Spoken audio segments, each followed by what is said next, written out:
قال الله عز وجل: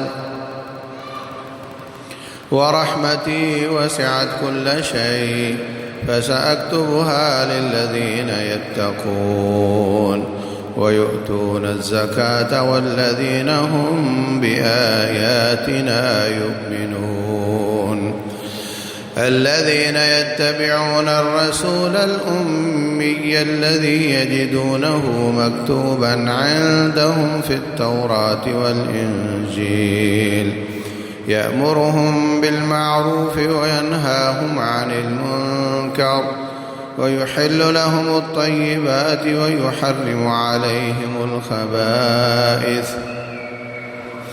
ويضع عنهم إصرهم والأغلال التي كانت عليهم فالذين آمنوا به وعزروه ونصروه واتبعوا النور الذي أنزل معه أولئك هم المفلحون۔ اللہ تبارک و تعالی فرماتے ہیں میری رحمت ہر چیز سے زیادہ وسیع ہے، تمام چیزوں سے زیادہ وسیع میری رحمت ہے۔ رسول اللہ صلی اللہ علیہ وسلم فرماتے ہیں اللہ تبارک و تعالی نے اپنے عرش پر یہ جملہ لکھا ہوا ہے: سبقت رحمتی غضبی، میرے غصے کی اور میری رحمت کی دوڑ لگی اور میری رحمت جیت گئی اور میرا غصہ ہار گیا۔ وَرَحْمَتِي وَسِعَتْ كُلَّ شَيْءٍ، میری رحمت ہر چیز سے زیادہ وسیع ہے۔ فَسَأَكْتُبُهَا لِلَّذِينَ يَتَّقُونَ، میں وہ رحمت ان کے لیے واجب کر لیتا ہوں جو مجھ سے ڈرتے ہیں۔ وَيُؤْتُونَ الزَّكَاةَ، جو زکوٰۃ ادا کرتے ہیں۔ وَالَّذِينَ هُمْ بِآيَاتِنَا يُؤْمِنُونَ، وہ لوگ جو میری آیات پر ایمان لاتے ہیں۔ کتنی صفتیں ہو گئیں؟ میری رحمت کن کو ملے گی؟ فَسَأَكْتُبُهَا لِلَّذِينَ يَتَّقُونَ، جو اللہ کا خوف رکھتے، تقوی، للہیت، خشیت، اللہ کا خوف جن کے دلوں میں ہے۔ نمبر 2، جو زکوٰۃ ادا کرتے ہیں۔ نمبر 3، جو میری آیات پر ایمان لاتے ہیں۔ نمبر 4، الذین یتبعون الرسول، وہ لوگ جو میرے رسول کی پیروی کرتے ہیں صلی اللہ علیہ وسلم۔ الرسول الامی، ایسا رسول جو دنیا والوں سے نہیں پڑھا، جو کسی سکول نہیں گیا، جن کو لکھنا اور پڑھنا نہیں آتا۔ اگر لکھنا پڑھنا آتا ہو اور قرآن نازل ہو جائے تو لوگ کہیں گے پڑھا لکھا آدمی تھا، بنا لیا ہوگا۔ ہاں، پڑھا لکھا آدمی تھا، بنا لیا ہوگا۔ جب یہ حالت ہو کہ ان کو لکھنا پڑھنا نہیں آتا، پھر ان پر یہ عظیم صورتیں، یہ عظیم آیتیں نازل ہوئی ہیں، تو اس کا صاف مطلب یہ ہے کہ یہ اللہ تبارک و تعالی کا کمال ہے، یہ اس کا کلام ہے۔ اس لیے آپ کی صفت ہے آپ نبی الامی ہیں، کہ جو دنیا میں دنیا داروں سے نہیں پڑھے، جن کو لکھنا اور پڑھنا نہیں آتا، حساب لگانا بھی نہیں آتا۔ رسول اللہ صلی اللہ علیہ وسلم فرماتے ہیں الشہر ہاکذا و ہاکذا و ہاکذا، ایک بار تینوں دفعہ 5 انگلیاں اور ایک بار انگوٹھا فولڈ کر دیا۔ نحن امت امیہ، ہم امی لوگ ہیں۔ لا نکتب ولا نحسب، نہ ہمیں لکھنا آتا ہے نہ ہمیں حساب کرنے آتے ہیں، بس جٹکا سا حساب ہے کہ 3 بار دونوں ہاتھ ہلاؤ تو 30 ہو جاتے ہیں، اور دوسری بار ایک انگوٹھا فولڈ کر دیا تو 29 ہو جاتے ہیں۔ تو مہینہ کبھی 30 کا ہوتا ہے، کبھی 29 کا ہوتا ہے۔ فرمایا ہم تو بھائی سیدھے سیدھے حساب والے لوگ ہیں۔ تو فرمایا نمبر 1، میری رحمت ان کو ملے گی جو اللہ سے ڈرنے والے۔ زکوٰۃ دینے والے، آیات پر ایمان لانے والے، الذین یتبعون الرسول الامی، جو امی رسول کی پیروی کرتے ہیں، الذی یجدونہ مکتوبا عندہم فی التوراۃ والانجیل، وہ امی رسول جن کا تذکرہ تورات اور انجیل میں بھی اللہ تعالیٰ نے فرمایا ہے۔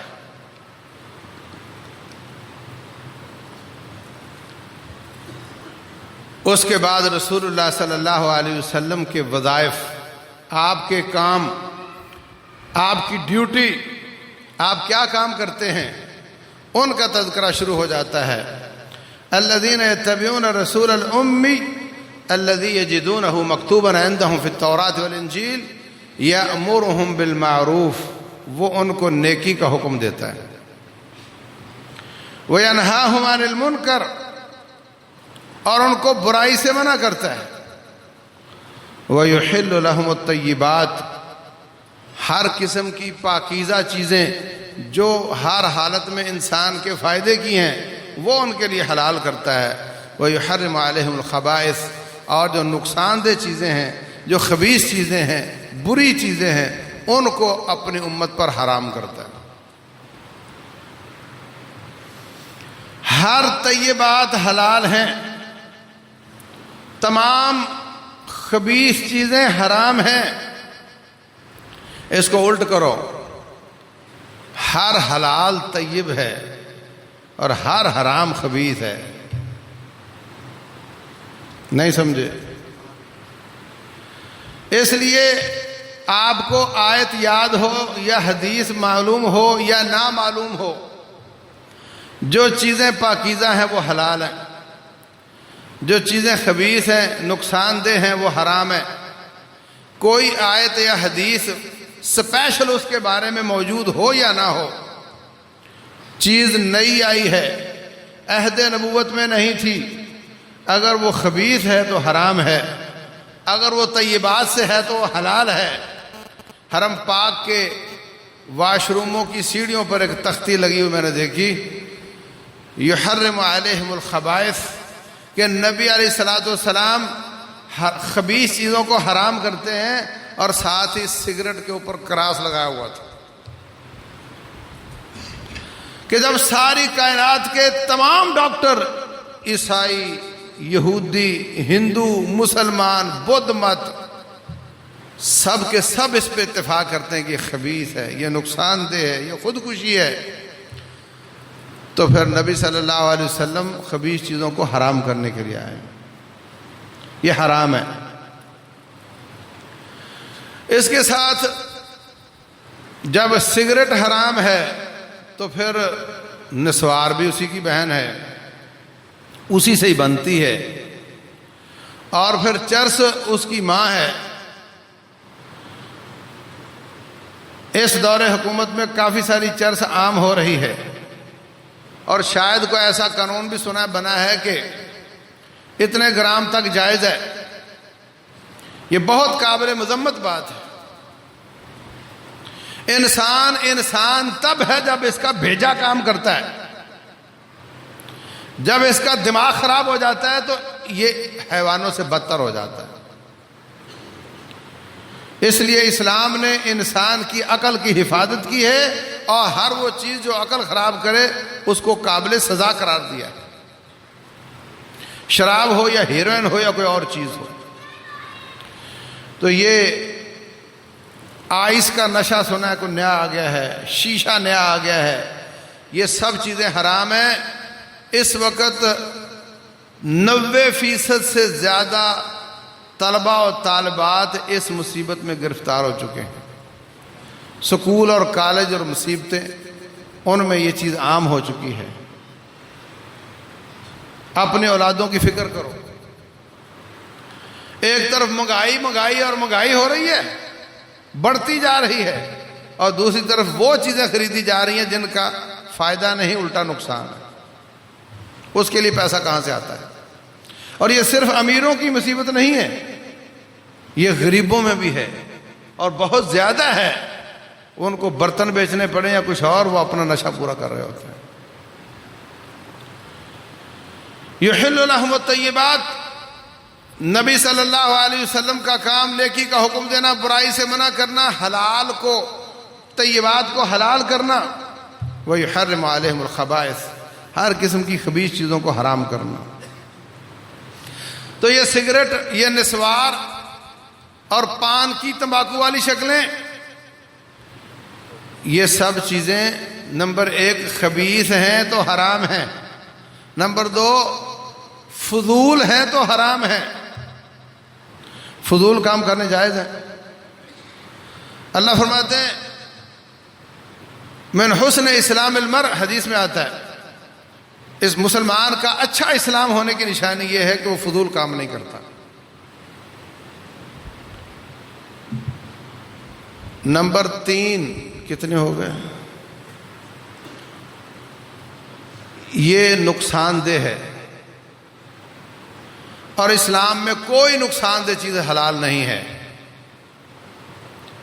لا ضرر ولا ضرار، رسول اللہ صلی اللہ علیہ وسلم نے نقصان دہ چیزوں کو منع کیا۔ نمبر 5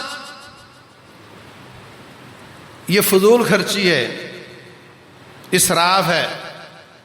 اللہ فرماتے ہیں وَكُلُوا وَاشْرَبُوا وَلَا تُسْرِفُوا إِنَّهُ لَا يُحِبُّ الْمُسْرِفِينَ، کھاؤ پیو مگر اسراف نہ کرو، کیونکہ اللہ اسراف کرنے والے کو پسند نہیں کرتا۔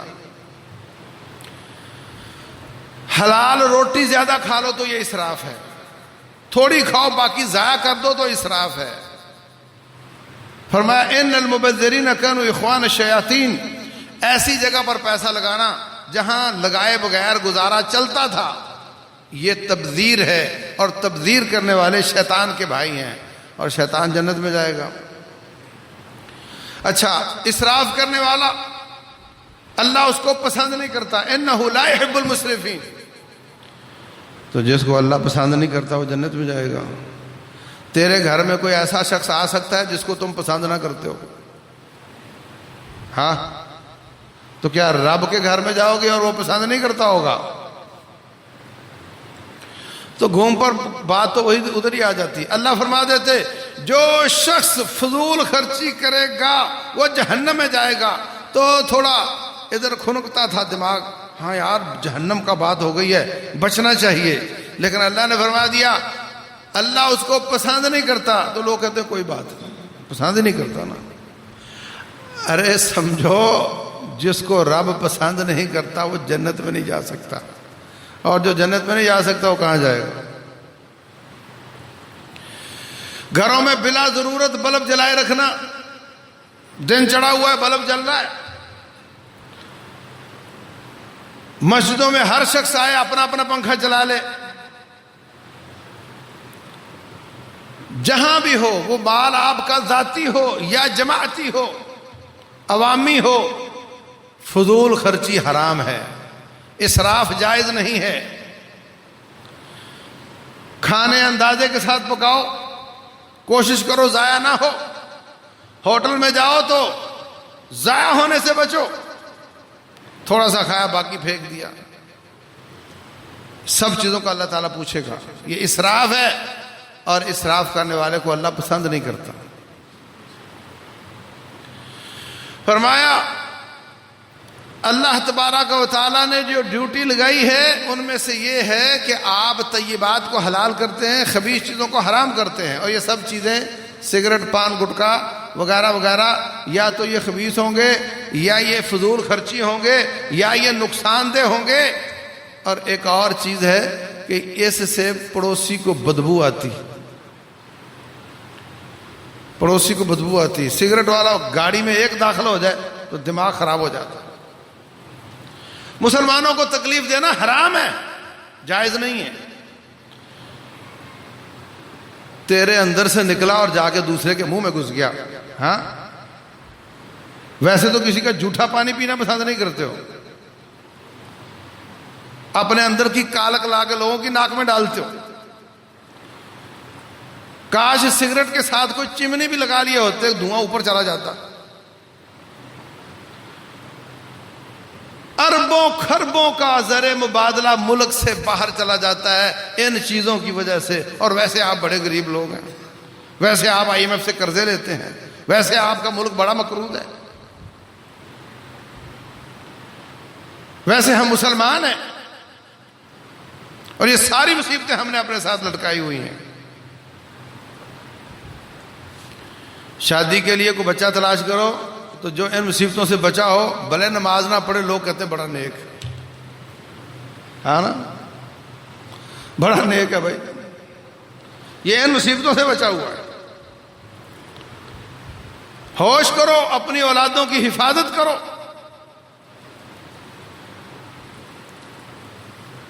اللہ المستعان۔ ایک آدمی اپنے آپ کو قتل کرتا ہے، گن پکڑی اور ماتھے پہ رکھی، گولی چلا دی۔ ایک شخص سگریٹ پیتا ہے، وہ قسطوں میں جان دے رہا ہوتا ہے، قسطوں میں، روزانہ تھوڑی سی گئی، تھوڑی سی گئی، تھوڑی سی گئی، آخر مر ہی جائے گا۔ اور سب ڈاکٹر کہتے ہیں کہ یہ کینسر کا سبب بنتی ہے اور یہ پھپھڑے پر تباہ و برباد کر دیتی ہے۔ آہستہ آہستہ انسان تباہ ہو جاتا ہے، ختم ہو جاتا ہے۔ لیکن اس کے باوجود ہم ہیں کہ بعد آنے کا نام نہیں لیتے۔ تو رسول اللہ صلی اللہ علیہ وسلم یضع عنہم اسرہم یحل لہم الطیبات، طیبات کو حلال کرتے ہیں، یحرم علیہم الخبائث، خبیث چیزوں کو حرام کرتے ہیں، وَيَضَعُ عَنْهُمْ إِسْرَهُمْ، ان کے بوجھ اتارتے ہیں، ان کے بوجھ اتارتے ہیں، وَالْأَغْلَالَ الَّتِي كَانَتْ عَلَيْهِمْ، ان کے گلے کے توق کاٹتے ہیں جو ان کے گلوں میں تھے۔ اللہ اکبر، کیا اسر تھے اور کیا توق تھے۔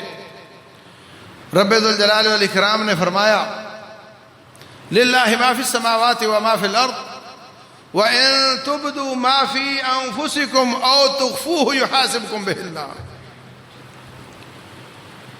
اگر تم اپنے دلوں کی بات ظاہر کرو یا نہ ظاہر کرو، اللہ تمہیں اس پر مواخذہ کرے گا۔ بڑی پریشان کون بات ہے، دل میں تو بہت کچھ آ جاتا ہے۔ صحابہ کرام پریشان ہو گئے کہ اللہ کے رسول، یہ دل تو ہمارے اس میں نہیں ہے۔ مثلا کوئی کسی کا مال نظر آیا تو چاہت ہوئی کہ یہ چوری کر سکتا ہوں میں، یہ جس طرح پڑا ہوا ہے اس طرح تو رات کو میں ہوں تو اٹھا سکتا ہوں، دل میں آیا۔ پھر اللہ کا خوف آیا، وہ دل کا وسوسہ ختم ہو گیا۔ شیطان تو کام ہی یہ کرتا ہے کہ دلوں میں وسوسے ڈالتا ہے، برائیوں کی ترکیبیں بتاتا ہے، برائی کی ترکیب بتاتا ہے۔ تو اگر دل میں آنے پر گناہ ملتا ہے تو پھر تو بہت گناہ گار ہوں گے۔ رسول اللہ صلی اللہ علیہ وسلم فرماتے ہیں اس طرح کی بات نہ کرو، تم کہو یا اللہ سمعنا و اطعنا، بس جو آپ نے فرما دیا ہم نے مان لیا۔ وقالوا سمعنا و اطعنا، انہوں نے سمعنا و اطعنا کہہ دیا۔ تیسری آیت میں اللہ تبارک و تعالیٰ نے اس بوجھ کو معاف کر دیا۔ وہ کیا ہے؟ للہ ما فی السماوات و ما فی الارض۔ ہاں، اللہ فرماتے ہیں لا یکلف اللہ نفسا الا وسعها، جو طاقت سے باہر چیزیں ہیں اس پر اللہ تعالیٰ آپ کو پکڑ نہیں کرے گا۔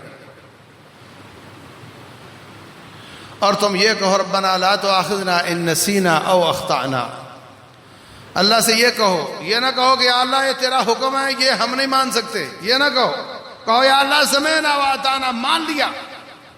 جب اللہ کا حکم مان لیا اس کے بعد پھر درخواست کرو کہ یا اللہ اس میں تھوڑی ترمیم کر دے، یہ ہم پہ بڑا مشکل ہو رہا ہے۔ جب بندوں نے مان لیا پھر رب نے خود فرمایا کہ مجھ سے ان الفاظ کے ساتھ درخواست کرو، میں تمہاری دعا مانوں گا۔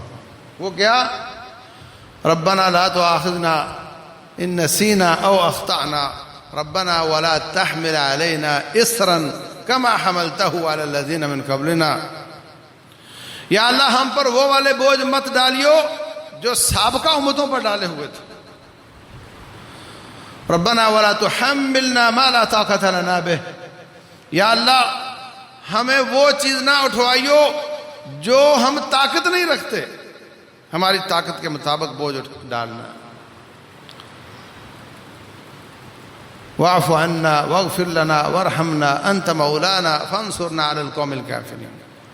تو اللہ تبارک و تعالیٰ نے حکم دے کر آزما لیا، بندوں نے سمعنا و اطعنا طاعت کر لی، حکم مان لیا، پھر بندوں نے تخفیف کی درخواست کی، اللہ نے ان کی درخواست بھی مان لی، لیکن سابقہ امتوں پر یہ بوجھ پڑا رہا، ان سے ہٹایا نہیں گیا۔ وَلَا تُحَمِّلْ عَلَيْنَا مَا لَا طَاقَةَ لَنَا بِهِ وَلَا تَحْمِلْ عَلَيْنَا إِصْرًا كَمَا حَمَلْتَهُ عَلَى الَّذِينَ مِنْ قَبْلِنَا، جو سابقہ امتوں پر بوجھ ڈالے تھے وہ ہم پر مت ڈالنا۔ تو اللہ تبارک و تعالیٰ نے یہ بات مان لی۔ سابقہ امتوں پر بوجھ دو طریقے کے تھے، یہ ہمارے نبی ہمارے لیے رحمت بن کر آئے۔ رحمت کی کئی شکلیں ہیں، ان میں سے تقنین کے حساب سے، قانون سازی کے حساب سے جو مسلمانوں پر اور انسانیت پر رحمت بن کر آئے ہیں، اس کا یہ حصہ ہے کہ اس امت پر بہت زیادہ بوجھ کم کر دیے گئے جو سابقہ امتوں پر تھے۔ وہ بوجھ دو طریقے کے تھے، ایک وہ جو رب ذوالجلال نے لوگوں کی بدماشی کی وجہ سے ڈالے تھے، ان کی بغاوت کی وجہ سے ڈالے تھے، اور ایک وہ بوجھ تھے جو انہوں نے اپنے اوپر خود ہی ڈال لیے۔ مثلا اللہ تعالیٰ نے سورہ بقرہ کا نام بقرہ اس لیے رکھا کہ بقرہ کا معنی گائے، اس میں گائے کا واقعہ ہے۔ گائے کا واقعہ کیا ہے؟ ان اللہ یامرکم ان تذبحوا بقرہ۔ موسیٰ علیہ السلام فرمانے لگے اللہ نے حکم دیا ہے گائے ذبح کرو۔ ایک آدمی قتل ہو گیا، قاتل نے شور کرنا شروع کیا کہ ہمیں قاتل پکڑایا جائے، ہمیں قاتل پکڑایا جائے، ہمیں بتایا جائے کس نے قتل کیا۔ تھا وہ خود، شور کر رہا ہے جناب، رشتہ دار تھا۔ اللہ تبارک و تعالیٰ نے فرمایا کہ ایک گائے ذبح کرو، اس کا گوشت میت کو لگاؤ، وہ چند سیکنڈ کے لیے زندہ ہوگا اور اس بندے کا نام بتا کر دوبارہ چلا جائے گا۔ اب ان کو سمجھ آئی کہ یہ تو اپنا ہی نام آئے گا۔ اب ہیل و حجت، لیت و لعل، اگرچہ مگرچہ، چونکہ چنانچہ۔ اللہ نے فرمایا گائے ذبح کرو، گوشت اس کے ساتھ لگاؤ، بس۔ کہتا جی بتائیے وہ کیسی ہونی چاہیے؟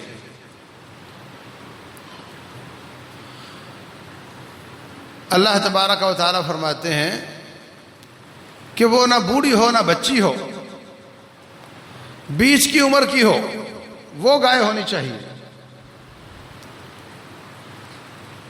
اچھا تو پھر یہ پوچھ کر بتاؤ کہ اس کا رنگ کیسا ہونا چاہیے؟ اللہ فرماتے ہیں انہ یقول انہا بقرۃ صفراء، اللہ نے فرمایا ہے کہ وہ پیلے رنگ کی ہونی چاہیے، بڑا اس کا بڑکیلا رنگ ہونا چاہیے اور دیکھنے میں بڑی خوبصورت لگنی چاہیے۔ اچھا تو پھر یہ بتاؤ کہ وہ کیسی ہونی چاہیے؟ پھر وہی سوال، وہ کیسی ہونی چاہیے؟ ہمیں تو سمجھ نہیں آ رہی، جو باتیں بتائی گئی ہیں اس طرح کی تو کئی نظر آتی ہیں، تو وہ کیسی ہونی چاہیے؟ اللہ فرماتے ہیں انہ یقول انہا بقرۃ لا ذلول، نہ وہ کسی حال میں جوتی گئی ہو اور نہ کسی کنویں پر جوتی گئی ہو، نہ اس کے جسم پر کسی رگڑ کا نشان ہو۔ پھر چلے گئے۔ اب ان کو سمجھ آئی کہ اب تو کچھ کرنا ہی پڑے گا۔ گائے تلاش کی، بہت مہنگی ملی اور اس کو ذبح کیا گیا۔ وما کادوا یفعلون فذبحوها وما کادوا یفعلون، اللہ فرماتے ہیں ذبح تو انہوں نے کر دی مگر وہ کرنا نہیں چاہتے تھے۔ تو یہ سب پابندیاں کب لگیں؟ جب بار بار انہوں نے سوال کیے۔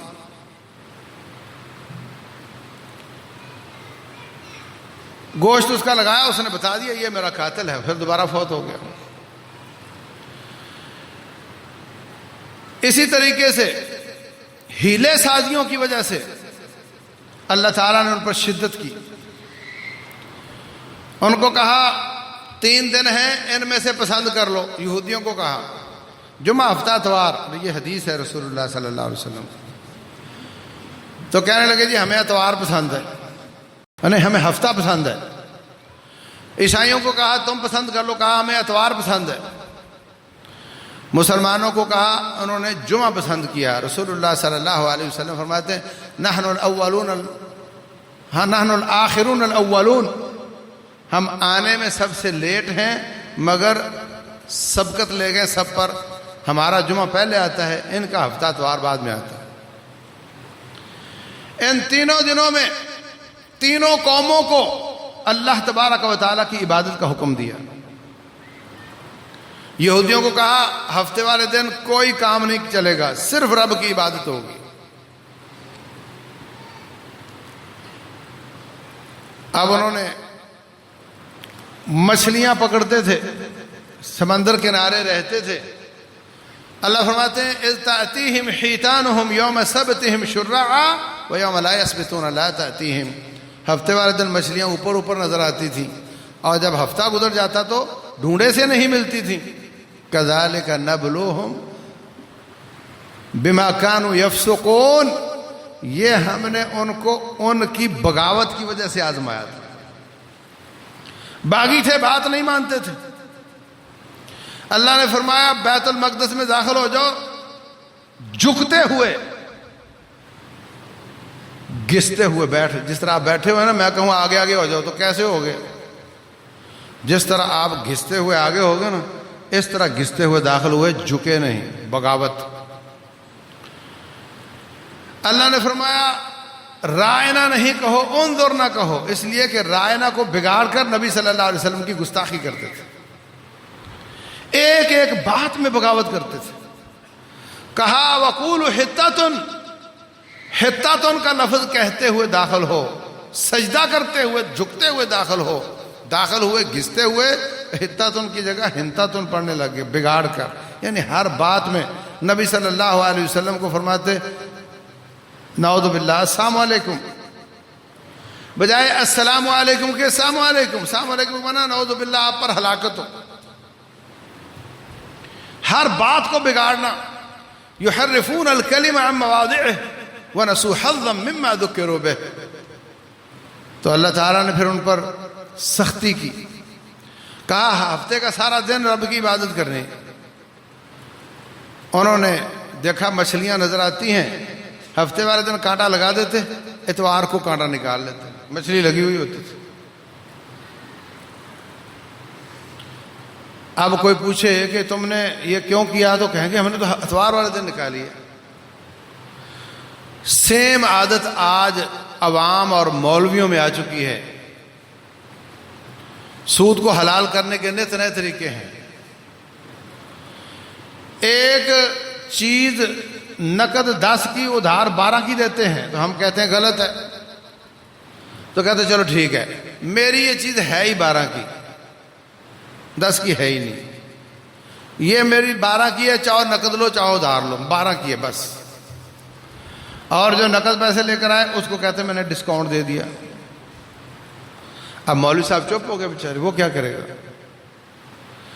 اس لیے کہ ریٹ بڑھانے کا بھی اختیار اس کے پاس ہے, ڈسکاؤنٹ دینے کا اختیار بھی اس کے پاس ہے. تو اللہ تبارک و تعالیٰ نے سختیاں کی ان پر. ان کے بعد حضرت عیسیٰ علیہ السلام آئے.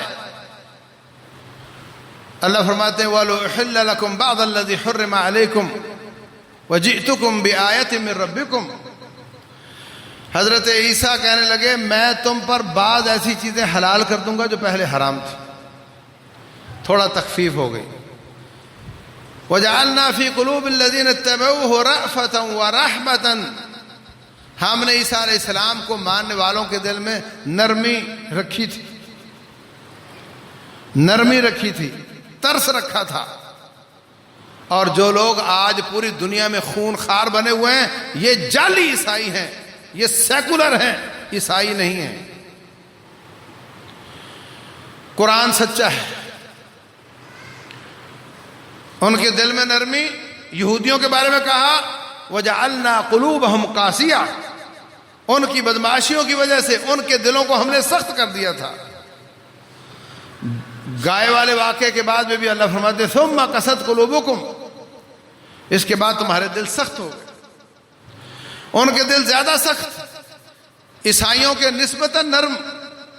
لَتَجِدَنَّ أَشَدَّ النَّاسِ عَدَاوَةً لِلَّذِينَ آمَنُوا الْيَهُودُ وَالَّذِينَ أَشْرَكُوا، اے نبی آپ کے سب سے برے دشمن یہودی ہیں اور مشرک ہیں۔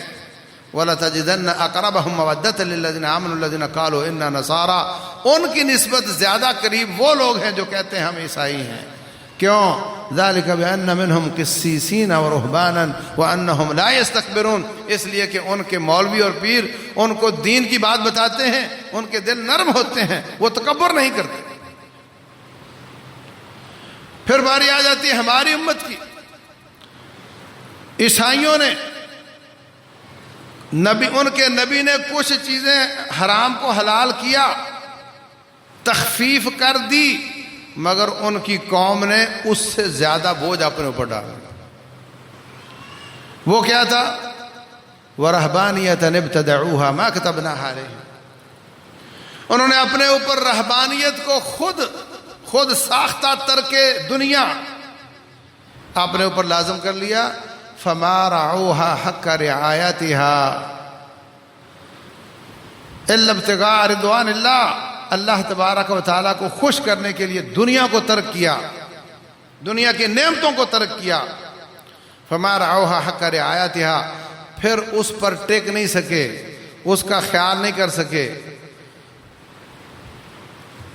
ایسی پابندیاں لگا لیں کہ جناب ہم شادی نہیں کریں گے، ہم راہب بنیں گے۔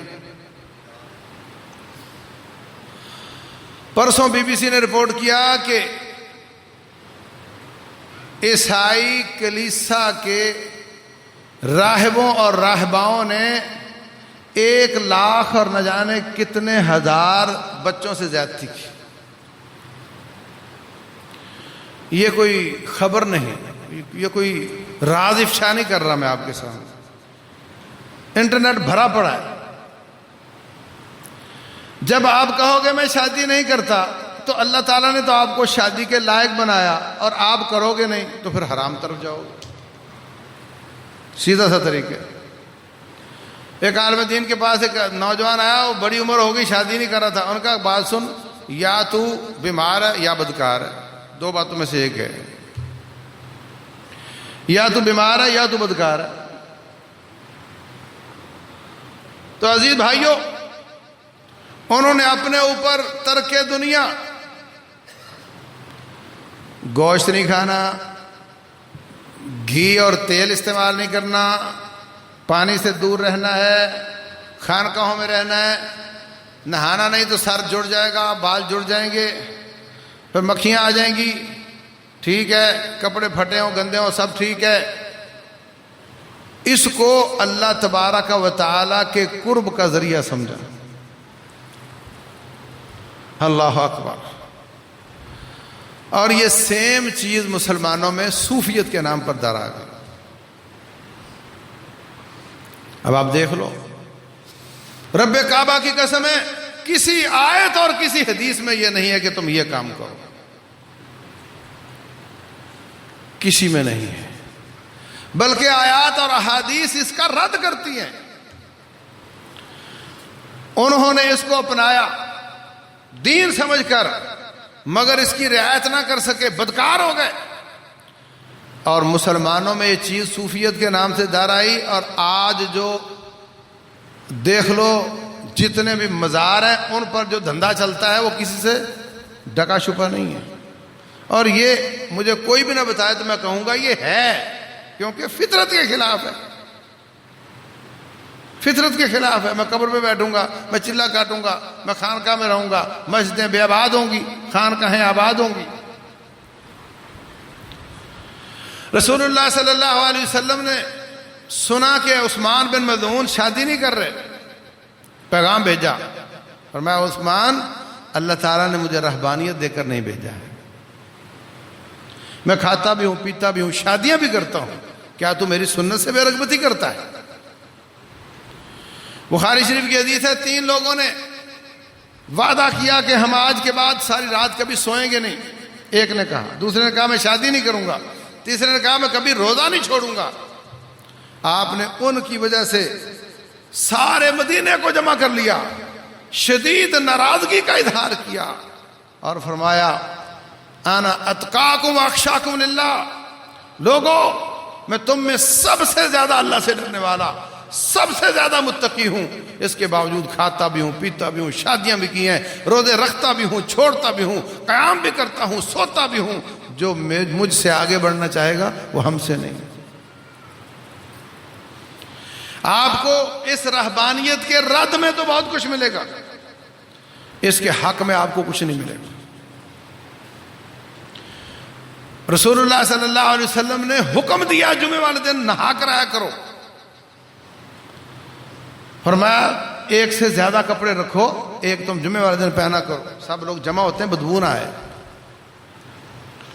مسجدوں کو خوشبو لگانے کا حکم دیا.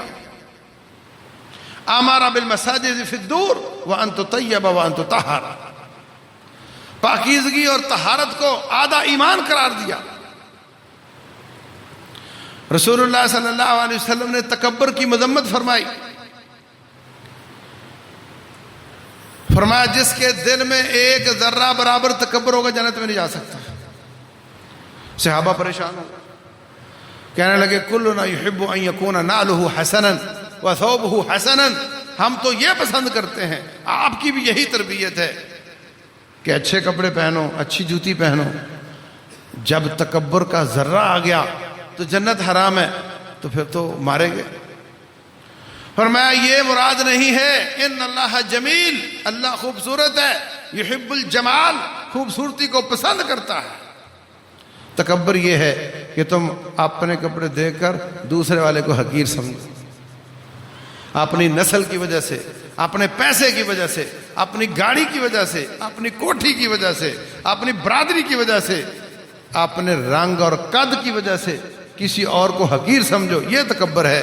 اور حق آ جانے کے بعد اس کو ٹھکرا دو، بات سمجھ آ جانے کے بعد نہ مانو، یہ تکبر ہے جس کی وجہ سے اللہ تعالیٰ جنت حرام کر دیتا ہے.